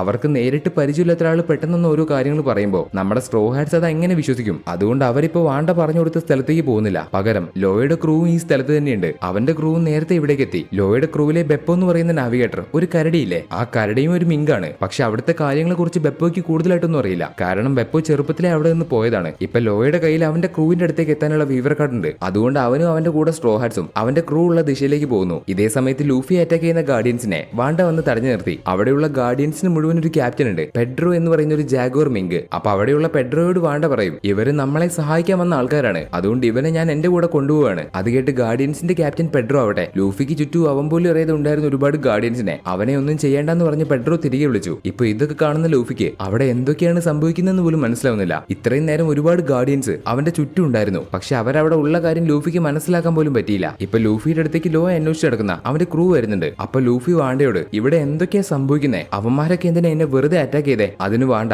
അവര് നിങ്ങളെ മനസ്സിലാവാതെ അറ്റാക്ക് ചെയ്തേ. കാരണം ഒരുപാട് ദിവസങ്ങൾക്ക് മുമ്പ് ഈ രാജ്യത്ത് ഒരു പ്രശ്നമില്ലായിരുന്നു. പക്ഷെ ജാക്ക് എന്ന് പറയുന്ന ഒരുത്തൻ ഈ രാജ്യം മുഴുവൻ നശിപ്പിച്ചു, ഞങ്ങളുടെ സ്ഥലങ്ങളെല്ലാം തകർത്തു. നിങ്ങളും അവരുടെ ആൾക്കാരാണെന്ന് വിചാരിച്ചിട്ടാണ് ഗാർഡിയൻസ് നിങ്ങളെ അറ്റാക്ക് ചെയ്തത് എന്നിങ്ങനെ അവർ ലൂഫി എന്തിനാണ് അറ്റാക്ക് ചെയ്തതെന്ന് വാണ്ട പറഞ്ഞു കൊടുക്കുന്നു. ആ സമയത്ത് പെട്ടെന്ന് അവിടെ ഒരു റെയിൻ ഇറപ്ഷൻ സംഭവിക്കുന്നു. ഈ റെയിൻ ഇറപ്ഷൻ എന്താണെന്ന് വെച്ചാൽ ഓരോ 2 ദിവസം കൂടുമ്പോഴും സുനീഷ തന്റെ തുമ്പിക്കൈ കൊണ്ട് ഒരുപാട് വെള്ളം തന്റെ മുതുകിലേക്ക് അടിക്കും. പക്ഷെ അതൊരു മഴ പോലെയല്ല വരുന്നത്, പകരം വലിയൊരു വെള്ളപ്പൊക്കം പോലെയാണ് ഉണ്ടാകുന്നത്. അവിടെ ജീവിക്കുന്ന മിങ്ക് ട്രൈബിലെ ജനങ്ങൾക്ക് ഇത് വലിയൊരു ഉപകാരമാണ്. കാരണം സുനീഷ തന്റെ പുറത്തേക്ക് അടിക്കുന്ന കടൽ വെള്ളം ഫിൽട്ടർ ചെയ്യാൻ അവിടെ വലിയൊരു ഫിൽട്ടറിംഗ് സെറ്റപ്പ് തന്നെയുണ്ട്. അതായത് അവർക്ക് ആ കടൽ വെള്ളം ഫിൽട്ടർ ചെയ്ത് ഉപയോഗിക്കാൻ പറ്റും. ഇത് കൂടാതെ കടലിൽ നിന്ന് എടുക്കുന്ന വെള്ളം ആയതുകൊണ്ട് ആ വെള്ളത്തിൽ ഒരുപാട് മീനുകൾ ഉണ്ടാവും. സോ മിങ്ക് ട്രൈബിലെ ജനങ്ങൾക്ക് ആ മീനുകളെയും പിടിച്ചു നിന്ന് ജീവിക്കാൻ പറ്റും. 2 ദിവസം കൂടുമ്പോൾ സുനീഷ ഉണ്ടാക്കുന്ന ഈ ഒരു റെയിൻ ഇറപ്ഷൻ കൊണ്ട് അവിടുത്തെ ജനങ്ങൾക്ക് ഉപകാരം മാത്രമേ ഉള്ളൂ. അവർക്ക് അത് മുഖേന ജീവിക്കാൻ സാധിക്കും. ഇപ്പൊ 2 ദിവസം കൂടുമ്പോൾ സംഭവിക്കുന്ന റെയിൻ ഇറപ്ഷൻ കാരണം നമ്മുടെ ലൂഫി വെള്ളത്തിൽ പെട്ട് ഒലിച്ചു പോകുന്നുണ്ട്. പക്ഷേ വാണ്ടയും റാബിറ്റും ലൂഫിയെ രക്ഷപ്പെടുത്തി. എന്നിട്ട് അവരവിടുന്ന് ലൂഫിയും കൊണ്ട് പോകുന്നതിന് മുമ്പ് ലോയുടെ ക്രൂവിലെ ബെപ്പോ ലൂഫിയോട് ഞങ്ങളുടെ ക്യാപ്റ്റനെ നിങ്ങൾ കാണുകയാണെങ്കിൽ അദ്ദേഹത്തോട് ഞങ്ങളുടെ വിവരം അറിയിച്ച് എത്രയും പെട്ടെന്ന് ഞങ്ങളുടെ അടുത്തേക്ക് വരാൻ പറയണം എന്ന് ലൂഫിയോട് പറയുന്ന ബെപ്പോ അവിടെ നിന്ന് ആ കാർഡിന്റെ ലീഡർ ആയിട്ടുള്ള വൈപ്പർ ക്യാറ്റ് എന്ന് പറയുന്ന മിങ്കിന്റെ അടുത്തേക്ക് പോകുന്നു. ഇപ്പൊ വാണ്ടയുടെയും റാപ്പിറ്റിന്റെയും കൂടെ ലൂഫി ബാക്കിയുള്ള സ്ട്രോ ഹാർട്സിന്റെ അടുത്തേക്ക് വന്നുകൊണ്ടിരിക്കുമ്പോൾ ലോ അവന്റെ പവർ ഉപയോഗിച്ച് എല്ലാ സ്ട്രോ ഹാർട്സിനെയും ലൂഫിയുടെ അടുത്തേക്ക് കൊണ്ടുവന്നു. ശേഷം ലോ ബെപ്പോ പറഞ്ഞതുപോലെ അവന്റെ ക്രൂവിനെ കാണാൻ വേണ്ടി അവരുള്ള വെയിൽ ഫോറസ്റ്റിലേക്ക് പോകുന്നു. അപ്പൊ വാണ്ട നമ്മുടെ ലൂഫിയും ബാക്കിയുള്ള സ്ട്രോ ഹാർട്സിനെയും അവരെ നാമിയും ചോപ്പറും ഉള്ള സ്ഥലത്തേക്ക് കൊണ്ടുവന്നു. ലൂഫിയും സ്ട്രോ ഹാർട്സും ആ സ്ഥലത്തേക്ക് വരുമ്പോഴവിടെ അവിടെയുള്ള മിങ്ക് ട്രൈബിലെ ജനങ്ങൾ മുഴുവൻ സ്ട്രോ ഹാർട്സ് അവരുടെ രക്ഷകരാണെന്ന് പറഞ്ഞ് വരവേൽക്കും. അവരെല്ലാവരും സ്ട്രോ ഹാർട്സിനെ സന്തോഷത്തോടെ സ്വാഗതം ചെയ്യും. എന്തൊക്കെയാണ് ഇവിടെ സംഭവിക്കുന്നത്? ഈ നാറികൾ ഇനി എങ്ങനെ നമ്മളെ പിടിച്ച് തിന്നോ എന്ന് നമ്മുടെ ഗോഡ് ഊസോപ്പ്. ഈ മിങ്കുകൾക്ക് സന്തോഷം വരുമ്പോൾ അവർ ഗാർച്ചു ഗാർച്ചു എന്ന് പറയുന്ന വാക്ക് ഉപയോഗിക്കും. അത് കേട്ട് നമ്മുടെ ലൂഫി അത് എന്താണെന്ന് പോലും അറിയാതെ ഗാർച്ചു ഗാർച്ചു എന്ന് പറഞ്ഞ് വിളിച്ചു പോകുന്നു. ഇപ്പൊ അവിടേക്ക് ലൂഫിയും ബാക്കിയുള്ള സ്ട്രോ ഹാർട്സും വന്ന കാര്യം അറിയുന്ന ചോപ്പറും നാമിയും അവരെ കാണാൻ വേണ്ടി അവിടേക്ക് ഓടി വന്നു. നാമിയും ചോപ്പറിനെ ഇത്രയും ദിവസത്തിന് ശേഷം കാണുന്ന ലൂഫിക്കും സ്ട്രോ ഹാർട്സിനും ഒരുപാട് സന്തോഷമാവുന്നുണ്ട്. അപ്പൊ ലൂഫിക്ക് നേരെ ഓടി വരുന്ന നാമിയോട് നാമി സാഞ്ചിക്കും ബ്രൂക്കിനും മോമോയ്ക്കും ഒരു കുഴപ്പമില്ലല്ലോ, എല്ലാവരും നല്ലതുപോലെ ഇരിക്കുന്നില്ലേ എന്ന് പറഞ്ഞ് ലൂഫി നാമിയോട് ചോദിക്കുമ്പോൾ സന്തോഷത്തോടെ ഉണ്ടായിരുന്ന നാമിയുടെ മുഖം പെട്ടെന്ന് മാറി. അവള് സങ്കടത്തോടെ ഓടി വന്ന് ലൂഫിയെ മുറുക്കെ കെട്ടിപ്പിടിച്ചു. ലൂഫിയെ ഓടി വന്ന് കെട്ടിപ്പിടിക്കുന്ന നാമിയുടെ മനസ്സ് മുഴുവൻ സങ്കടമാണ്. ലൂഫി എന്നോട് ക്ഷമിക്ക്, ഞങ്ങളുടെ കൂടെ ഇപ്പൊ സാഞ്ചി ഇല്ല എന്ന് പറഞ്ഞ് സാഞ്ചി അവരുടെ കൂടെ ഇല്ലാത്ത കാര്യം നാമി ലൂഫിയോട് പറഞ്ഞു. അതായത് സാഞ്ചി എങ്ങോട്ടോ പോയി, സാഞ്ചിയെ ആരോ തട്ടിക്കൊണ്ടുപോയതല്ല, പകരം സാഞ്ചി അവന്റെ സ്വന്തം ഇഷ്ടപ്രകാരം അവരുടെ കൂടെ പോയതാണ്. അതെന്തുകൊണ്ടാണെന്ന് ഞാൻ പിന്നീട് പറയാം. ഇപ്പൊ അവിടേക്ക് വന്ന സ്ട്രോ ഹാർട്സിന്റെ അടുത്തേക്ക് ബ്രൂക്കും വന്നു. അങ്ങനെ അവസാനം ഒരുപാട് ദിവസത്തിന് ശേഷം നമ്മുടെ സ്ട്രോ ഹാർട്സ് എല്ലാവരും വീണ്ടും ഒന്നിച്ചു ചേർന്നു. അപ്പൊ ബ്രൂക്ക് ബാക്കിയുള്ളവരൊന്നും കേൾക്കാതെ സ്ട്രോ ഹാർട്സിനോട് മാത്രം രഹസ്യമായിട്ട് ഗായ്സ് ഇവിടെ ഉള്ളവർക്ക് മൊമനുസ്കെ ആരാണെന്ന് അറിയില്ല, അവൻ എവിടെയാണെന്ന് അറിയില്ല, ഞങ്ങൾ അവനെ ആരും കാണാതെ മറ്റൊരു സ്ഥലത്ത് ഒളിപ്പിച്ച് വെച്ചിരിക്കുകയാണ്. കാരണം ഇവിടെയുള്ള ആൾക്കാർ അവനൊരു സാമുറയാണെന്ന് അറിഞ്ഞാൽ അത് പിന്നെ വലിയ പ്രശ്നമാവും. അതുകൊണ്ട് സാമുറയെ പറ്റിയോ മൊമനുസ്കയെ പറ്റിയോ ആരോടും പറയരുത് എന്ന് ബ്രൂക്ക് മൊമനുസ്കയെ കുറിച്ച് ആരോടും പറയരുതെന്ന് പറഞ്ഞ് സ്ട്രോ ഹാർട്സിന്റെ കാര്യങ്ങൾ പറഞ്ഞു കൊടുത്തു. അവൻ മൊമനുസ്കയെ കുറിച്ച് അവിടുത്തെ ജനങ്ങളോട് പറയേണ്ടെന്ന് പറഞ്ഞതിൽ ഒരു കാരണമുണ്ട്. അതെന്തുകൊണ്ടാണെന്ന് വെച്ചാൽ കുറച്ച് ദിവസങ്ങൾക്ക് മുമ്പ് ഈ മിങ്ക് ട്രൈബിലെ ജനങ്ങളെ ജാക്ക് എന്ന് പറയുന്ന ഒരുത്തം വന്ന് ആക്രമിച്ച് അവരുടെ ആ സ്ഥലം മുഴുവൻ തകർത്തു. ഈ ജാക്ക് വേറെ ആരുമല്ല, എംപറർ കൈഡോയുടെ ക്രൂവിലെ ഒരു പവർഫുൾ ആയിട്ടുള്ള കമാൻഡറാണ് ഈ ജാക്ക്. നേരത്തെ ഇംബൽ ഡൗണിലേക്ക് കൊണ്ടുവന്ന ഡോഫ്ലുംഗോയെ മറൈൻസിന്റെ അടുത്ത് നിന്ന് തട്ടിക്കൊണ്ടുവരാൻ കൈഡോയുടെ കുറച്ച് ആൾക്കാർ അവിടെ നിൽക്കുന്നത് കണ്ടില്ലേ? അവരുടെ കൂട്ടത്തിൽ ഉണ്ടായിരുന്ന ഒരുത്തനാണ് ഈ ജാക്ക്, അവരുടെ എല്ലാം കമാൻഡർ. സോ ജാക്ക് ആ മിങ്ക് ട്രൈബിലെ ജനങ്ങളെ ആക്രമിച്ച് അവിടുത്തെ സ്ഥലം മുഴുവൻ തകർത്തത് അവിടെയുള്ള റൈസോ എന്ന് പറയുന്ന ഒരു സാമുറയെ പിടിച്ചോണ്ട് പോകാനാണ്. റൈസോ എന്ന് പറഞ്ഞാൽ ആരാ? കിനിമോന്റെയും കാഞ്ചറോയുടെയും കൂടെ ഉണ്ടായിരുന്ന ഒരു സാമുറയാണ്. സോ അയാളെ അവിടെ നിന്ന് കണ്ടുപിടിച്ച് പിടിച്ചു കൊണ്ടുപോകാനാണ് ജാക്കും അവന്റെ കുറച്ച് ആൾക്കാരും ആ സ്ഥലത്തേക്ക് വന്ന് അവിടെ മുഴുവൻ ആക്രമിച്ചത്. പക്ഷെ അവിടുത്തെ മിങ്കുകൾക്കാവട്ടെ റൈസോ ആരാണെന്ന് അറിയില്ല. അവരങ്ങനെ ഒരു സാമുറായി ഇതുവരെ കണ്ടിട്ട് പോലുമില്ല. പക്ഷെ ആ സമയം ജാക്ക് അവർ പറയുന്ന കാര്യം വിശ്വസിച്ചില്ല. അവൻ വീണ്ടും റൈസോ എവിടെയെന്ന് ചോദിച്ചു. പക്ഷെ അവര് റൈസോ പോയിട്ട് റൈ എന്ന് പോലും കേട്ടിട്ടില്ല. അപ്പൊ ജാക്ക് ആവട്ടെ അവര് സത്യം പറയാത്തതുകൊണ്ട് അവര് സത്യം പറയാൻ വേണ്ടി അവിടുത്തെ ജനങ്ങളെ മുഴുവൻ ആക്രമിച്ചു. പക്ഷെ എന്നിരുന്നാലും അവർക്ക് റൈസോ ആരാണെന്ന് അറിയില്ല. സോ അവർക്കൊരു ആക്രമണം നേരിടേണ്ടി വന്നത് ഒരു സാമുറായി കാരണമല്ലേ? അതുകൊണ്ട് അവർക്ക് സാമുറായിമാരോട് ഒരുപാട് ദേഷ്യം ഉണ്ടാവും. അപ്പൊ അവർക്ക് ഇഷ്ടമില്ലാത്ത സാമുറായി നമ്മുടെ സ്ട്രോ ഹാർട്സിന്റെ കൂടെ ഉണ്ടെന്ന് അറിഞ്ഞാൽ അവർ നമ്മുടെ സ്ട്രോ ഹാർട്സിന് വെറുക്കില്ലേ? ആ ദേഷ്യത്തിൽ അവർ സ്ട്രോ ഹാർട്സിനെ അറ്റാക്ക് ചെയ്താലോ? ഈ ഒരു കാര്യം വിചാരിച്ചിട്ടാണ് മൊമനുസ്കയെ കുറിച്ച് ആരോടും പറയേണ്ടെന്ന് ബ്രൂക്ക് സ്ട്രോ ഹാർട്സിനോട് പറയുന്നത്. അതിനുശേഷം വാണ്ട സ്ട്രോ ഹാർട്സിനെ കൈഡോയുടെ ക്രൂവിലെ ജാക്ക് അവിടേക്ക് വന്ന് അറ്റാക്ക് ചെയ്ത കാര്യം അവർ അറ്റാക്ക് ചെയ്തത് റൈസോ എന്ന് പറയുന്ന ഒരു സാമുറയെ അന്വേഷിച്ച് കണ്ടുപിടിക്കാനാണെന്നും അവർക്ക് അപ്പൊ പറഞ്ഞു കൊടുക്കുന്നുണ്ട്. അപ്പൊ അത് കേട്ട ലൂഫി ഒന്നും നോക്കാതെ അപ്പൊ കിനിമോൻ പറഞ്ഞ സാമുറയെ കുറിച്ചാണ് നിങ്ങളും പറയുന്നതല്ലേ? അവൻ പറഞ്ഞത് പെട്ടെന്ന് കേട്ട ബാക്കിയുള്ള സ്ട്രോ ഹാർട്സ് തൊലച്ചല്ലോടാ നാറി എന്നൊരു രീതിയിലാവുന്നുണ്ട്. അല്ല നിങ്ങളിപ്പോ ഒരു നിഞ്ചയെ കുറിച്ചല്ലേ പറഞ്ഞത്? അതായത് നിങ്ങൾ ഉദ്ദേശിച്ചത് ലാൻഡ് ഓഫ് വാനോയിലെ ഒരു നിഞ്ചയെ കുറിച്ചല്ലേ എന്ന് വാണ്ട ലൂഫി പറഞ്ഞ കാര്യം കേട്ട് തിരിച്ചു ചോദിക്കുമ്പോ പെട്ടെന്ന് നാമിയും ബ്രൂക്കും ഊസോപ്പും ലൂഫിയുടെ തലക്കെട്ടെന്ന് കൊടുത്ത് ഹേയ് അതൊന്നുമല്ല, അവൻ അങ്ങനെ ഒരു കാര്യമേ പറഞ്ഞിട്ടില്ല. ഹേയ് അല്ലല്ല, അവൻ നിഞ്ച എന്നല്ല കാഞ്ച എന്നാണ് പറഞ്ഞത്, അതായത് ഒരു പേഷ്യന്റിനെ കുറിച്ച് എന്ന് പറഞ്ഞ സ്ട്രോ ഹാർട്സ് വാണ്ടയ്ക്ക് സംശയം വരാത്ത രീതിയിൽ ആ കാര്യം പതിയെ കൈകാര്യം ചെയ്തെടുത്തു. ഇതിനുശേഷം വാണ്ട സ്ട്രോ ഹാർട്സിലെ എല്ലാവരെയും കൂട്ടി മിങ്കുകളുടെ എല്ലാം രാജാവ് അവരുടെ എല്ലാം ലീഡറായ ഡ്യൂക്ക് എന്ന് പറയുന്ന ഒരു മിങ്കിന്റെ അടുത്തേക്ക് പോകുന്നു. ഇവിടേക്ക് ജാക്ക് വന്ന് ആക്രമിച്ചപ്പോ ഡ്യൂക്കിന് ഒരുപാട് പരിക്ക് പറ്റിയിരുന്നു. ഇപ്പോഴാണ് അദ്ദേഹത്തിന് ബോധം തിരിച്ചു കിട്ടി എണീക്കുന്നത്. ഇപ്പൊ ബോധം വന്ന ഡ്യൂക്കിനെ കാണാൻ നമ്മുടെ ലൂഫി സ്ട്രോ ഹാർട്സ് അവിടേക്ക് എത്തി. അപ്പൊ ലൂഫിയെ കാണുന്ന ഡ്യൂക്ക് അവിടെ പണ്ട് ആ പൂച്ചയുടെ കൂടെ ഞാൻ ലോകം മൊത്തം കപ്പലിൽ സഞ്ചരിക്കുന്ന സമയത്ത് ഷാങ്സ് എന്ന് പറയുന്ന ഇപ്പോഴത്തെ ഒരു എംപററിനെ പരിചയപ്പെട്ടിരുന്നു. ഇപ്പൊ നിന്റെ ഈ തലയിലുള്ള തൊപ്പി കാണുമ്പോ എനിക്ക് അവനെയാണ് ഓർമ്മ വരുന്നത്. അത് കേട്ട ലൂഫി എന്ത് നിങ്ങൾക്ക് ഷാങ്സിനെ അറിയോ? എനിക്ക് ഈ തൊപ്പി തന്നത് ഷാങ്സ് ആണ് എന്ന് പറഞ്ഞ് ലൂഫി ഷാങ്സിനെ കുറിച്ച് വളരെ സന്തോഷത്തോടെ സംസാരിക്കുമ്പോ അതൊന്നും കേൾക്കാൻ കൂട്ടാക്കാതെ പെട്ടെന്ന് ഡ്യൂക്ക് കിടന്നുറങ്ങുന്നു. അപ്പൊ ലൂഫി ഡോ താൻ എങ്ങോട്ടാടോ കിടന്നുറങ്ങുന്നേ? താൻ ഷാങ്സിനെ പറ്റി ബാക്കി പറഞ്ഞിട്ട് ഉറങ്ങിയാൽ മതി എന്ന് പറഞ്ഞ് ലൂഫി ഡ്യൂക്കിനെ എഴുന്നേപ്പിക്കാൻ നോക്കുന്നുണ്ട്. പക്ഷേ കൃത്യം 6 മണി കഴിഞ്ഞാൽ ഡ്യൂക്ക് കിടന്നുറങ്ങും. അത് ഈ മിങ്കുകളുടെ ഒരു പ്രത്യേകതയാണ്. ഈ ലോകത്തിൽ തന്നെയുള്ള ഏറ്റവും വലിയൊരു ആനയാണ് സുനീഷ. 1000ഓളം വർഷമായിട്ട് ജീവിച്ചു വരുന്ന സുനീഷയുടെ പുറത്ത് മിങ്ക് ട്രൈബിലെ ഒരുപാട് ജനങ്ങൾ ജീവിച്ചു വരുന്നുണ്ട്. സുനീഷയുടെ പുറത്തുള്ള ആ ഒരു സ്ഥലത്തെ സോ എന്നാണ് പറയുന്നതെങ്കിലും അവിടുത്തെ മിങ്കുകളുടെ ആ രാജ്യത്തിന്റെ പേര് മൊക്കോമോ ഡ്യൂക്ഡം എന്നാണ്. അവിടുത്തെ ഒരു പ്രത്യേകത എന്താണെന്ന് വെച്ചാൽ അവർക്ക് അവിടെ 2 ലീഡേഴ്സ് ഉണ്ട്. അതിൽ ഒരാളാണ് നമ്മൾ നേരത്തെ കണ്ട ഡ്യൂക്ക് ഇനോറാഷി. അതായത് അവരുടെ എല്ലാം ലീഡർ ഡ്യൂക്ക്. അദ്ദേഹത്തെ ഡ്യൂക്ക് ഡോഗ്സ്റ്റോം എന്നും പറയും. ആ സ്ഥലത്തെ സ്ഥലത്തെ രാവിലത്തെ ലീഡറാണ് ഡ്യൂക്ക്. അതായത് രാവിലെ 6 മണി മുതൽ വൈകുന്നേരം 6 മണി വരെയുള്ള ലീഡറാണ് ഡ്യൂക്ക്. രാവിലെ ആ സ്ഥലം പ്രൊട്ടക്ട് ചെയ്യേണ്ടത് ഡ്യൂക്കാണ്. ഡ്യൂക്കിന്റെ അധീനതയിൽ വരുന്ന ഒരു സ്ക്വാഡ് ഉണ്ട്, മസ്കറ്റിയർ സ്ക്വാഡ്. അതായത് അവരാണ് ഡ്യൂക്കിന്റെ പടയാളികൾ. ഇനി അവിടുത്തെ രണ്ടാമത്തെ രാജാവിന്റെ പേരാണ് ക്യാറ്റ് വൈപ്പർ. നേരത്തെ ലോയുടെ ക്രൂവിലെ ബെപ്പോ ഈ ക്യാറ്റ് വൈപ്പറിന്റെ സ്ഥലത്തേക്കാണ് പോയത്. അദ്ദേഹത്തെ എല്ലാവരും വിളിക്കുന്നത് മാസ്റ്റർ ക്യാറ്റ് വൈപ്പർ എന്നാണ്. രാവിലെ 6 മണി മുതൽ വൈകുന്നേരം 6 മണി വരെയാണ് ഡ്യൂക്ക് ആ സ്ഥലത്തിന്റെ ലീഡർ ആയിരിക്കുക. അതിനുശേഷം ഡ്യൂക്ക് കിടന്നുറങ്ങും. ആ സമയത്ത് ഡ്യൂക്ക് മാത്രമല്ല, ഡ്യൂക്കിന്റെ അധീനതയിൽ വരുന്ന എല്ലാവരും കിടന്നുറങ്ങും. അവിടെ രാവിലെ ജോലി ചെയ്യുന്ന ആൾക്കാർ, രാത്രി ജോലി ചെയ്യുന്ന ആൾക്കാർ എന്നൊക്കെയുണ്ട്. അതിൽ രാവിലെ ജോലി ചെയ്യുന്ന ആൾക്കാർ വൈകുന്നേരം ആകുമ്പോൾ കിടന്നുറങ്ങും. അതായത് ഡ്യൂക്ക് ഉറങ്ങുമ്പോൾ അവർ ഉറങ്ങും. ഇതിനുശേഷം വൈകുന്നേരം 6 മണി മുതൽ രാവിലെ 6 മണി വരെ മാസ്റ്റർ ക്യാറ്റ് വൈപ്പർ ആയിരിക്കും ആ സ്ഥലത്തിന്റെ ലീഡർ ആയിരിക്കുന്നത്. രാത്രി മുഴുവൻ അദ്ദേഹം ആ സ്ഥലം പ്രൊട്ടക്ട് ചെയ്യും. അദ്ദേഹത്തിന്റെ അധീനതയിൽ വരുന്ന ആൾക്കാർ രാത്രി ജോലി ചെയ്യും. ശേഷം രാവിലെ അദ്ദേഹം കിടന്നുറങ്ങുന്ന സമയത്ത് അദ്ദേഹത്തിന്റെ അധീനതയിലുള്ള ആൾക്കാരും കിടന്നുറങ്ങും. നേരത്തെ ലൂഫി അറ്റാക്ക് ചെയ്യാമെന്ന ഗാർഡിയൻസിലെ അവരാണ് മാസ്റ്റർ ക്യാറ്റ് വൈപ്പറിന്റെ പടയാളികൾ. സോ രാവിലെ ജോലി ചെയ്ത് രാത്രി കിടന്നുറങ്ങുന്ന ജനങ്ങളും രാത്രി ജോലി ചെയ്ത് രാവിലെ കിടന്നുറങ്ങുന്ന ജനങ്ങളും, ഇങ്ങനെ രണ്ടു തരം ആൾക്കാരാണ് ഈ മിങ്ക് ട്രൈബിലുള്ളത്. അവർക്ക് രണ്ടുപേർക്കും അവരുടേതായ ലീഡേഴ്സും ഉണ്ട്. അതുപോലെ അവർക്ക് ജീവിക്കാൻ പ്രത്യേക സ്ഥലമുണ്ട്. ഡ്യൂക്കിന്റെ അധീനതയിൽ വരുന്ന മെയിൻ ആയിട്ടുള്ള സ്ഥലമാണ് അവരെല്ലാവരും ജീവിക്കുന്ന കൂറേ സിറ്റി. അതുപോലെ ക്യാറ്റ് വൈപ്പറിന്റെ അധീനതയിൽ വരുന്ന മെയിൻ ആയിട്ടുള്ള സ്ഥലമാണ് നേരത്തെ നമ്മൾ കണ്ട വെയിൽ ഫോറസ്റ്റ്. ഈ രണ്ട് സ്ഥലവും അവർ മാറി മാറി പ്രൊട്ടക്ട് ചെയ്യണം. പക്ഷേ ഇവർ രണ്ടുപേരും നേരിട്ട് കാണാറില്ല. കാരണം ഇവരെങ്ങാനും നേരിട്ട് കണ്ട അപ്പൊ രണ്ടുപേരും അങ്ങോട്ടും ഇങ്ങോട്ടും ഫൈറ്റ് ചെയ്യും. ഒരാളെ മറ്റൊരാൾ കൊല്ലാൻ വേണ്ടി ശ്രമിക്കും. പക്ഷെ രണ്ടുപേർക്കും ഈക്വൽ ആയിട്ടുള്ള പവർ ആയതുകൊണ്ട് ആ ഫൈറ്റിൽ ആരും ജയിക്കില്ല, ആരും തോൽക്കൂല. ഇവർ രണ്ടുപേരും പണ്ട് കടലിലൂടെ സഞ്ചരിച്ചിരുന്ന ആൾക്കാരൊക്കെയാണ്. പക്ഷെ തമ്മി കണ്ട അപ്പ തല്ലുകൂടും. അതുകൊണ്ടാണ് ഇവർ തമ്മി കാണാതിരിക്കാൻ ഒരാൾ രാത്രിയും ഒരാൾ രാവിലെയും ലീഡർ ആയിരിക്കുന്നത്. അങ്ങനെയാകുമ്പോൾ രണ്ടുപേരും തമ്മി കാണില്ലല്ലോ. പക്ഷെ ഇവർക്കൊപ്പമുള്ള വാണ്ടയ്ക്ക് മാത്രം ഇങ്ങനെ ബാക്കിയുള്ളവർ ഉറങ്ങുന്ന സമയത്ത് അവൾക്ക് ഉറങ്ങേണ്ട ആവശ്യമൊന്നുമില്ല. കാരണം വാണ്ട ഒരു നൈറ്റ്സ് ബേർഡ് ആണ്. അതായത് രണ്ടുപേരുടെ കൂടെയും വാണ്ടയ്ക്ക് ജോലി ചെയ്യണം. സോ നൈറ്റ്സ് ബേർഡ് ആയ വാണ്ടയ്ക്ക് മാത്രം രാവിലെ 6 മണി രാത്രി 6 മണി അങ്ങനെ സമയമൊന്നുമില്ല.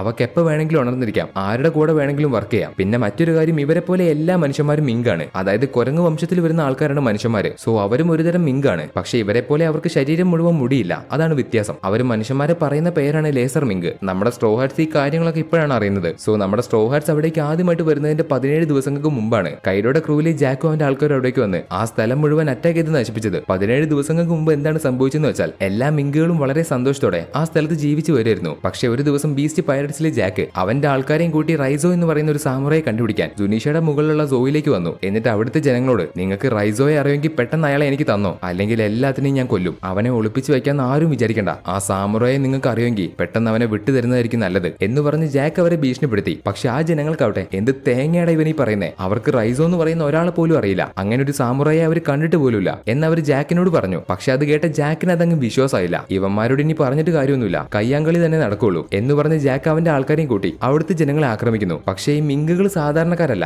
അവരുടെ കൂട്ടത്തിലെ ചെറിയ കുട്ടികൾ മുതൽ വലിയ പ്രായമുള്ള ആൾക്കാർക്ക് വരെ നല്ലതുപോലെ ഫൈറ്റ് ചെയ്യാൻ അറിയാം. പ്രത്യേകിച്ച് അവർക്കൊക്കെ ഒരു ഇലക്ട്രിക് ഷോക്ക് ഉപയോഗിച്ച് ബാക്കിയുള്ളവരെ അറ്റാക്ക് ചെയ്യാനുള്ള പവർ ഉണ്ട്. അങ്ങനെ മിങ്കുകളും ബീസ്റ്റ് പൈററ്റ്സിലെ ആൾക്കാരും തമ്മിലുള്ള ഫൈറ്റ് ആരംഭിച്ചു. എന്തിനു വേണ്ടി? അവർക്ക് പോലും അറിയാത്ത റൈസോയ്ക്ക് വേണ്ടി. സീരിയസ്ലി അവർക്ക് റൈസോ ആരാണെന്ന് പോലും അറിയില്ല. അങ്ങനെ ഒരു സാമുറായെ അവർ കണ്ടിട്ടേ ഇല്ല. പക്ഷെ എന്ത് ചെയ്യാൻ പറ്റും, ജാക്കിന് പ്രാന്താണ്. അവൻ എല്ലാവരെയും ആക്രമിച്ചു. തിരിച്ച് അവരും കിട്ടിയതിന്റെ ഇരട്ടിക്ക് കൊടുക്കുന്നുണ്ട്. അങ്ങനെ അവിടുത്തെ രണ്ട് ലീഡേഴ്സും കളത്തിലേക്ക് ഇറങ്ങി ഫൈറ്റ് ചെയ്യുന്നു. രാവിലെ മുതൽ വൈകുന്നേരം വരെ ഡ്യൂക്കും അവന്റെ ആൾക്കാരും ഫൈറ്റ് ചെയ്യും. ശേഷം വൈകുന്നേരം മുതൽ രാവിലെ വരെ ക്യാറ്റ് വൈപ്പറും അദ്ദേഹത്തിന്റെ ഗാർഡിയൻസും ഫൈറ്റ് ചെയ്യും. ഇതുകൊണ്ട് തന്നെ ബീസ്റ്റ് പൈററ്റ്സിലെ ആൾക്കാർക്ക് ഈ മിങ്കുകളുടെ കൂടെ പിടിച്ചു നിൽക്കുക എന്ന് പറയുന്നത് നിസ്സാരമായിട്ടുള്ള കാര്യമല്ല. അങ്ങനെ ഇവരുടെ മാറിയുള്ള ഫൈറ്റ് ഏകദേശം 5 ദിവസം വരെ നീണ്ടു നിന്നു. അവസാനം ജാക്ക് ഒരു അറ്റകൈ പ്രയോഗം ചെയ്തു. അവന്റെ കയ്യിലുള്ള പോയിസണസ് ആയിട്ടുള്ള ഒരു വെപ്പൺ ഉപയോഗിച്ച് അവൻ ആ സ്ഥലത്ത് മുഴുവൻ പോയിസൺ ഗ്യാസ് തുറന്നു വിട്ടു. അപ്പോൾ ഇപ്രാവശ്യം മിങ്കുകൾക്ക് അവരുടെ മുമ്പിൽ പിടിച്ചു നിൽക്കാൻ കഴിയുന്നില്ല. ഈ പോയിസൺ ഗ്യാസ് ശ്വസിക്കുന്ന മിങ്കുകളെല്ലാം ബോധം കെട്ട് താഴെ വീണു. അവർക്കിനി ഒന്നും ചെയ്യാൻ കഴിയില്ല. നേരിട്ടുള്ള ഫൈറ്റ് ആണെങ്കിൽ ചിലപ്പോൾ ബീസ്റ്റ് പൈററ്റ്സിലെ ജാക്കും എല്ലാവരും തോറ്റുപോയനെ. പക്ഷേ ഇതിപ്പോ പോയിസൺ ഗ്യാസ് യൂസ് ചെയ്തതുകൊണ്ട് അവർക്കിപ്പോ പിടിച്ചു നിൽക്കാൻ കഴിയുന്നില്ല. അവരെ കൊണ്ട് കഴിയുന്നത് പോലെ പരമാവധി ചെയ്തു. പക്ഷേ ഇനി അങ്ങോട്ട് അവർക്ക് കഴിയില്ല. ഈ പോയിസൺ ഗ്യാസിന്റെ വെപ്പൺ അവർക്ക് കിട്ടിയത് എങ്ങനെയാണെന്ന് വെച്ചാൽ അത് മറ്റാരുമല്ല, അത് ഡോഫ്ലംഗോ തന്നെ കൊടുത്തതാണ്. ഡോഫ്ലംഗോയ്ക്ക് സീസർ ഉണ്ടായി കൊടുക്കും. എന്നിട്ട് ഡോഫ്ലംഗോ ഇത് കൈഡോയ്ക്ക് കൊടുക്കും. സോ ഇവർ തമ്മിലുള്ള കണക്ഷൻ മനസ്സിലായില്ലേ? അങ്ങനെ പോയിസൺ ഗ്യാസ് കാരണം ആ ഒരു ഫൈറ്റില് എല്ലാ മിങ്കുകളും തോറ്റുപോയി. അപ്പൊ അവരോട് ജാക്ക് തിരിച്ചും മറിച്ചും ചോദിക്കുന്നുണ്ട്, റൈസോ എവിടെ? നിങ്ങൾക്ക് ജീവൻ വേണമെങ്കിൽ അവൻ എവിടെയെന്ന് പറ. പക്ഷെ മിങ്കുകളാവട്ടെ അവൻ ആരാണെന്ന് ഞങ്ങൾക്ക് അറിയില്ലടോ, ഞങ്ങളെ ഇനി കൊന്നാ പോലും അവൻ ആരാണെന്ന് ഞങ്ങൾക്ക് അറിയില്ല. അപ്പൊ ഇത് കേട്ട് ദേഷ്യം വരുന്ന ജാക്ക് എന്ത് ചെയ്തു എന്ന് വെച്ചാൽ ഡ്യൂക്കിനെയും ക്യാറ്റ് വൈപ്പറിനെയും കെട്ടി തൂക്കിയിട്ട് ഡ്യൂക്കിന്റെ ഇടത്തേക്കാളും ക്യാറ്റ് വൈപ്പറിന്റെ ഇടത്തെ കൈയും വെട്ടി മുറിച്ചെടുത്തു. അതിനുശേഷം ജാക്ക് അവന്റെ കുറച്ച് ആൾക്കാരെ അവിടെ നിർത്തിയിട്ട് മറൈൻ സിമ്പിൾ ഡൗണിലേക്ക് കൊണ്ടുവന്ന ഡോഫ്ലംഗോയെ കടത്തിക്കൊണ്ടുവരാൻ വേണ്ടി പോകുന്നു. ഈ ജാക്കിന്റെ വാണ്ടഡ് പോസ്റ്ററിൽ അവന് വലിയ ബൗണ്ടി ഒക്കെ ഉണ്ട്, 1 ബില്യൺ ബെറി. പക്ഷേ അവൻ അറ്റാക്ക് ചെയ്യാൻ പോയ ആളെ അവൻ തെറ്റിദ്ധരിച്ചു. ആ കപ്പലിലിരിക്കുന്നത് ഫുജിറ്റോറിയും സെങ്കോക്കുമാണ്. ഡോഫ്ലംഗോയെ കൊണ്ടുപോകണമെങ്കിൽ അവർ തന്നെ വേണം. ഡോഫ്ലംഗോയെ രക്ഷിക്കാൻ ശ്രമിക്കുന്ന ജാക്ക് 2 നേവി ഷിപ്പ് തകർക്കുന്നുണ്ട്. പക്ഷേ പിന്നെ ജാക്കിനെ ആരും കണ്ടിട്ടില്ല. അതായത് അഡ്മിറൽ ഫുജിറ്റോറ അവനെ അടിച്ച് തെക്കോട്ടെടുത്തു. അവന്റെ കപ്പലടക്കം എവിടെ പോയെന്ന് ആർക്കും അറിയില്ല. സോ ആ ഒരു സംഭവത്തിന് ശേഷം പിന്നെ ജാക്ക് തിരിച്ചു വന്നിട്ടില്ല. അവിടെ നടന്ന 5 ദിവസത്തെ ഫൈറ്റിന് ശേഷം 6ാമത്തെ ദിവസമാണ് നമ്മുടെ സ്ട്രോ ഹാറ്റ്സ് അവിടേക്ക് എത്തിയത്. സോയിലേക്ക് വരാൻ ശ്രമിക്കുന്ന സ്ട്രോ ഹാറ്റ്സിനെ അറ്റാക്ക് ചെയ്യാൻ അവരുടെ പുറകെ ബിഗ് മോമിന്റെ ആൾക്കാർ വന്നു. എന്തിന്? അവർക്ക് സീസറിനെ വേണം. പക്ഷേ നമ്മുടെ സ്ട്രോ ഹാറ്റ്സ് ആവട്ടെ ബിഗ് മോമിന്റെ ഷിപ്പിനെ അറ്റാക്ക് ചെയ്ത് അവിടെ നിന്ന് കടന്നു കളഞ്ഞു. തുടർന്ന് രക്ഷപ്പെട്ടു വരുന്ന സ്ട്രോ ഹാറ്റ്സ് നേരെ സോയിലേക്ക് എത്തി. അപ്പോൾ അവിടെ എത്തിയ സ്ട്രോ ഹാറ്റ്സ് കാണുന്നത് ആ സ്ഥലം മുഴുവൻ തകർന്ന് അവിടുത്തെ ജനങ്ങളെ മുഴുവൻ ആക്രമിച്ച് താഴെ ഇട്ടിരിക്കുന്നതാണ്. അവിടെ അപ്പോഴും ഒരുപാട് പോയിസൺ ഗ്യാസ് ഉണ്ട്. പക്ഷേ എന്നിരുന്നാൽ പോലും ഒരുപാട് മിങ്കുകളൊന്നും ആ പോയിസൺ ഗ്യാസിൽ പെട്ട് മരിച്ചിട്ടില്ല. അവരുടെ ബോധം നഷ്ടപ്പെട്ടു. കുറച്ചുകൂടെ സമയം കഴിഞ്ഞ് അവരെല്ലാവരും മരിച്ചു പോകും. ഇപ്പോഴാണ് നമ്മൾ മുമ്പ് കണ്ടതുപോലെ ജാക്കിന്റെ ആൾക്കാർ സ്ട്രോ ഹാറ്റ്സിനെ അറ്റാക്ക് ചെയ്യാൻ വരുന്നത്. പക്ഷേ സാഞ്ചി എല്ലാത്തിനെയും അടിച്ച് താഴെ ഇട്ടു. ഇനി അവർക്ക് ആ പോയിസൺ ഗ്യാസ് അവിടെ നിന്ന് ഇല്ലാതാക്കണം. സോ ഇപ്പൊ ആ പോയിസൺ ഗ്യാസ് ഇല്ലാതാക്കാൻ ശക്തിയുള്ള ഒരാൾ അവരുടെ കൂടെ തന്നെയുണ്ട്. അത് മറ്റാരുമല്ല, അവരുടെ കൂടെയുള്ള സീസർ തന്നെ. അവൻ തന്നെ ഉണ്ടാക്കിയ വെപ്പണിലെ പോയിസൺ ഗ്യാസ് അവനെ കൊണ്ട് തന്നെ തിരിച്ച് അബ്സോർബ് ചെയ്തെടുപ്പിച്ചു. അങ്ങനെ അവിടെയുള്ള മുഴുവൻ പോയിസൺ ഗ്യാസ് ഇല്ലാതായി. ഈ ഒരു സമയത്താണ് നമ്മൾ നേരത്തെ കേട്ടതുപോലെ ചോപ്പർ ബാക്കിയുള്ള സ്ട്രോ ഹാറ്റ്സിനെ അലറി വിളിക്കുന്നത്. അപ്പൊ സ്ട്രോ ഹാറ്റ്സിനെ കാണുന്ന പെഡ്രോ അവരെ എങ്ങനെയെങ്കിലും സഹായിക്കാൻ പറയുന്നു. ഉടനെ നമ്മുടെ ഡോക്ടർ ചോപ്പർ എല്ലാവരെയും രക്ഷിക്കാനുള്ള മരുന്ന് കണ്ടുപിടിച്ച് അവരുടെ ശരീരത്തിലേക്ക് കുത്തിവെച്ചു. അങ്ങനെ അന്നേ ദിവസം എല്ലാ മിങ്കുകളെയും സ്ട്രോ ഹാറ്റ്സ് സഹായിച്ചു. അതോടെ അവർക്ക് സ്ട്രോ ഹാറ്റ്സിന്റെ മേലെ ഒരു വിശ്വാസം വന്നു. അവർ ഞങ്ങളെ രക്ഷിക്കുന്നുള്ളൊരു വിശ്വാസം. തുടർന്ന് പോയിസൺ ഗ്യാസിൽ നിന്ന് രക്ഷപ്പെടുന്ന മിങ്കുകൾക്ക് നമ്മുടെ സ്ട്രോ ഹാറ്റ്സിലെ കുക്ക് സാഞ്ചി അവർക്ക് എല്ലാവർക്കും വയറ് നിറയെ ഭക്ഷണം ഉണ്ടാക്കി കൊടുത്തു. അതിനുശേഷം തളർന്നിരിക്കുന്ന അവരെ സന്തോഷിപ്പിക്കാൻ നമ്മുടെ സ്ട്രോ ഹാറ്റ്സിലെ മ്യൂസീഷ്യൻ ബ്രൂക്ക് അവർക്ക് എല്ലാവർക്കും ഒരു മ്യൂസിക് വായിച്ചു കൊടുത്തു. അതും നമ്മുടെ ബ്രൂക്കിന്റെ വയലിൻ ഉപയോഗിച്ചിട്ടുള്ള സ്പെഷ്യൽ മ്യൂസിക്. അത് കേൾക്കുന്ന എല്ലാ മിങ്കുകൾക്കും സന്തോഷമാവുന്നുണ്ട്. സ്ട്രോ ഹാറ്റ്സിന് അവരെ നേരത്തെ പരിചയമൊന്നുമില്ല, അവരാരാണെന്ന് പോലും അറിയില്ല. പക്ഷേ എന്നിരുന്നാലും സ്ട്രോ ഹാറ്റ്സ് അവരെ സഹായിച്ചു. അതിന്റെ ഒരു നന്ദി അവർക്ക് എപ്പോഴും സ്ട്രോ ഹാറ്റ്സിനോട് ഉണ്ടാവും. അവർക്ക് ചെയ്തു കൊടുത്ത സഹായം അവർ ഒരിക്കലും മറക്കില്ല. ഈ ഒരു സംഭവത്തിന് ശേഷം കുറച്ച് ദിവസം കഴിഞ്ഞിട്ടാണ് നമ്മുടെ ബാക്കിയുള്ള സ്ട്രോ ഹാറ്റ്സ് ഇപ്പൊ അവിടേക്ക് എത്തിയത്. അവിടെ നടന്ന കാര്യങ്ങളെല്ലാം അവർ ലൂഫിക്കും അവന്റെ കൂടെ വന്ന സ്ട്രോ ഹാറ്റ്സിന് ഇപ്പൊ പറഞ്ഞു കൊടുക്കുന്നുണ്ട്. തുടർന്ന് ഇപ്പൊ സ്ട്രോ ഹാറ്റ്സ് എല്ലാവരും വെയിൽ ഫോറസ്റ്റിലുള്ള മാസ്റ്റർ കാറ്റ് വൈപ്പറിനെ കാണാൻ വേണ്ടി പോകുന്നു. അതായത് മൊക്കോമോ ഡ്യൂക്ഡമിലെ നൈറ്റിന്റെ ലീഡറിനെ കാണാനായിട്ട് പോകുന്നു.